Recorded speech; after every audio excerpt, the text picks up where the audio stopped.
Spring racing took us to Wanganui yesterday. The new season, 3-year-olds in action, and the fillies in the O'Leary Stakes and the Herbie Dyke Guineas. A race steeped in tradition, the Wanganui Guineas. My first memory, Lador Lady beating a champion in Viandacross back in 1991. Roll on to 2018, and it was the domain of Bobby Dazzler. Let's go back and take a look at the race. Well, what about Zed? Incredible, wasn't it? Like, Zed's a horse who a couple of years ago was serving Clydesdale Terriers, winning one of the early season 3-year-old pretty races. fast Clydesdales, aren't they? Yeah, look, pretty fast half cars. He's a remarkable story. We could talk about him all day. This race relevant for two very important things. First of all, the abstract failure of the two favourites. And there were even bets up to $10,000 on Botti, who Matt rode well and had his chance, just wasn't good enough on the day. The other favourite led fellas, and he was attacked a little bit. There was a little bit of speed in the race. But very strong tempo. Mac was one of the fastest run races of the day, even though it's 13:40. They've run quicker than the open handicap 1200, so they've really ripped along. It's set up for the off paces. I thought Bobby Dazzler pretty good, and also the third horse in so much as Mohaka. They were close enough to this hot speed, so they've been very good. Not a bad idea from back in 5th position at a lovely spot. Botti, he was on and off the bridle and never really at the races.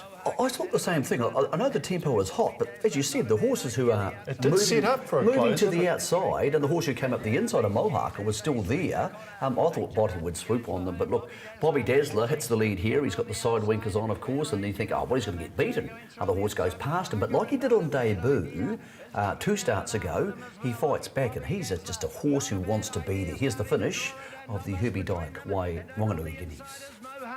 Bobby Dazzler, not a bad idea, starting to lift over on the outside, heads up, heads down, very close. But...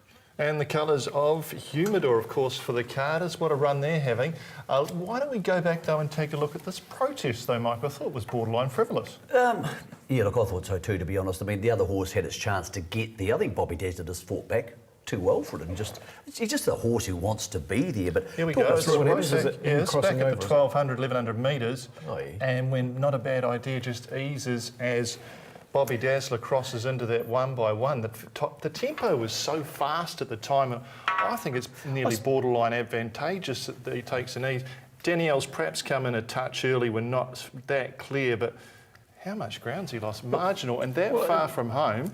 Yeah. How do they view things 1,100 metres out? Well, that's it. If I'm doing video form analysis of the race, 1,100, 1,200 metres from home, I'm factoring in maybe a multiplication factor 0.2, 0.3. So, in the margin was tight, though. I suppose it was worth a crack.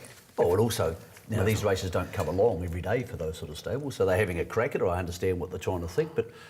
So you're right. I'm not sure any protest is frivolous, and it's almost like a cynical foul in rugby. You have a crack at it and see you get away with it. But as I said, at the top of the straight, he had the back of Bobby Dazzler. He had the entire straight to get past him, and he couldn't get there. And that's maybe. I think the second horse is a really good horse, and I think both these horses now people start looking at and thinking, he'd be a nice horse to get up to Hong Kong. So you're the punting man. The money on Botti. Was that ludicrous? I mean, I know they don't get that back shoulder. That's how that works. I spoke to co-trainer Andrew Forsman this morning. He said, as Bruce pointed out, Matt was on the blind off. It just wasn't going.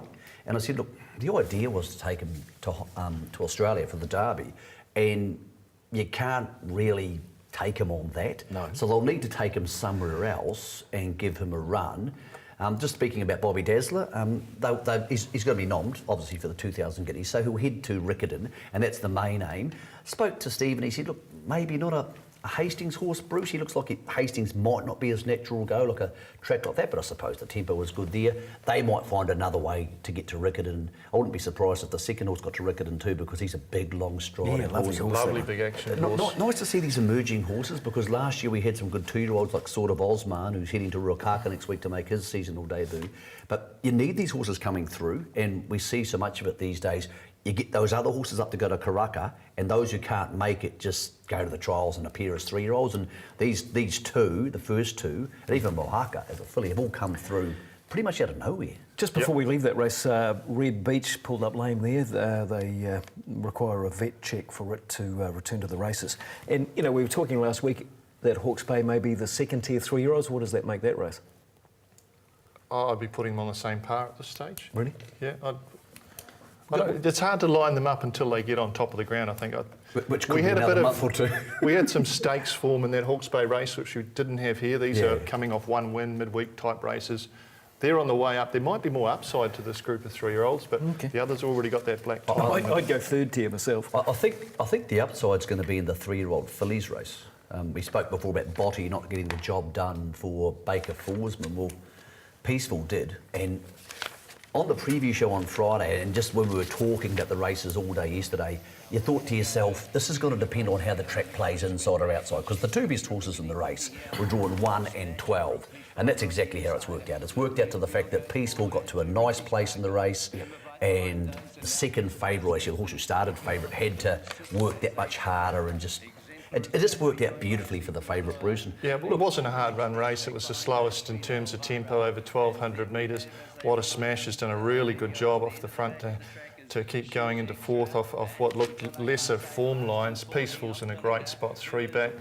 The two Tiaki horses perhaps a little disappointing on face value, but all on us here with Peaceful. $260,000 yearling and getting the job done here. And she's a Satherbill, so that she's won 2 in a row at listed level. Now, they now give her chance. So we'll get to the end of the race and then we'll discuss the plans going forward. So the inside was on for the early part of the day, so she's in the right part of the track, but London Express has come very wide. I would suggest, if you reverse the runs, maybe reverse the result.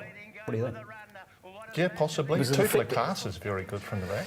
Yeah, it's just an effective ride from an effective draw, and it got it done. And the defensive tactics of the two Sharrock brothers sort of played against them just in the end. Look, and it's still no disgrace, to be beaten by a horse who is now heading to the 1,000 guineas at Caulfield. That's a very serious race, and I can understand they're a big operation, Lipatenga's operation, and they want to go to the best races possible. So she'll head there. Whether she's up to that class, it's an awfully tough type of race to win. You're up against horses worth an awful lot of money, but she's a Satherbill filly, 260k. Bruce, she gets over there, she even runs second or third in a prelude of 1,000 guineas. If and when you want to breed from her or take her to the sales and sell her at Sydney or the Gold Coast Broodmere sale in 2 years' time, she's worth a lot more. You happen to snag a first, second or third of the 1,000 guineas. Well, you're talking 7 figures, aren't you? Absolutely. She's got 2 black type wins in New Zealand now, and adding to the CV, any form from Australia is going to make her immensely valuable. So they're looking to go there with her, and I think the runner-up and the third horse will both head to Riccarton. So they'll go to Riccarton, which is becoming really shaping of Avantage, who's going to head to the Gold Trail in 2 weeks' time, and Melton, we saw one last week at Ruakaka. I still reckon it's shaping as the race of the spring. The 1,000 guineas. Just off the stipes, Mark Hill's got 8 days for cleaning up 3 runners in a sort of incident. I think it was on the home bend, and Ritzy Sparkle, one of the Richards runners, pulled up with vet problems, but it was sort of cleared to race, so it's just going out for a spell. Just on the also-rans, Secret Allure, I quite like Secret Allure. She travelled nicely into the race around the bend. She bolted into it on the corner, but she sort of she just couldn't quite let down, and she was swapping first up, legs. no trial, I'm sure she'll improve from Forgive that. it? What about, so 3 for the day for Stephen Marsh. He had a big day, as did Danielle, but I like the horse in the first race, Little Sci-Far, like one of those typical early season 2-year-olds, and he's a little short couple thing, and that's him there in the pink on the outside, and you can see Daniel's punching here thinking, I want to get to the rail, because everybody does, because this race is 800 metres around one bend, and she can't get there. And you think at the top of the straight, and you've taken the shorts, he's $1.80, you think, oh no, I'm in a world of pain. This was one of the more unlikely things I think I've seen in an early season juvenile race, because Bruce, at the 200, he is beat. He is beat, the other horse runs past him, and you're thinking, early season juvenile, he'll spit the dummy here. Well, he actually took the dummy back out, put it back in his mouth, and said, cop this, Little Sci-Far by First rock's Rios. Cold. Rios. So Rios beats it, Rock. Look at this, he's beaten there. He is beaten. And at the line, he's actually going away again. He's a brave wee horse, isn't he? The son of Rios. The first season sires, second and third. El Rocker, first rock, good, very good off. No trial coming into the race for the Sanders stable, and the Prasia filly back in third, Alto Potenza. Interestingly, none of them nominated for the Karaka Million. No, because this thing's $6,000. 6,000, great story, isn't it? Yeah. Actually, he could almost jump in the feed bit, couldn't he? He's a little fella. Look, do you think he's going to be in the Derby next year? Probably not. No. It would seem an awfully long way with his little short steps, but well done for them for getting him up and running when he's going, and the owner would have got a thrill worth every inch of that $6,000. So I'm not sure how it'll stack up as a form race. I raised the question of having a 2-year-old.